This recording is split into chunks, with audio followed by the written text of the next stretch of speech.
Drip-Tank. One evening, Percy was bringing empty stone trucks from the harbour.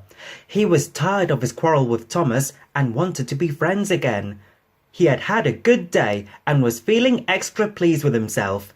He was so busy thinking how he would tell Thomas and Toby about his expert handling of the trucks that he forgot to keep a good lookout. Too late, he saw a broken branch hanging over the line straight in front of him. He groaned. He tried to stop, but his brakes wouldn't hold him. He exclaimed a moment later. The branch hit his smoke box, broke away, and crashed to the ground. Percy was more startled than hurt, but his front was still sore when he reached the shed, said Thomas unsympathetically. Retorted Percy huffily. He forgot his good resolution and talked to Toby for the rest of the evening. Percy didn't speak to Thomas the next day either. He said in the shed that evening. Toby pondered. He decided at last. Objected Percy. He added earnestly.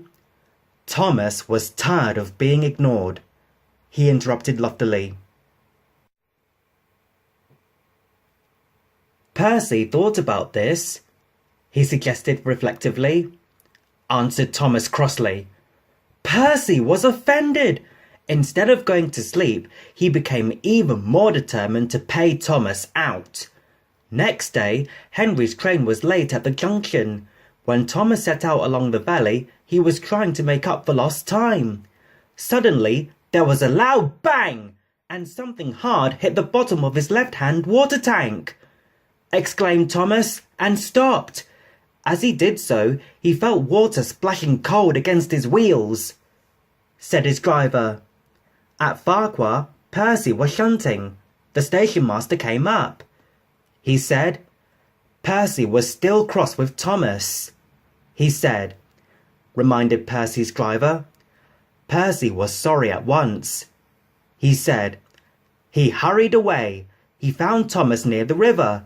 Everyone was glad to see him, and the passengers thanked him for coming, said Thomas as Percy helped him back to the shed.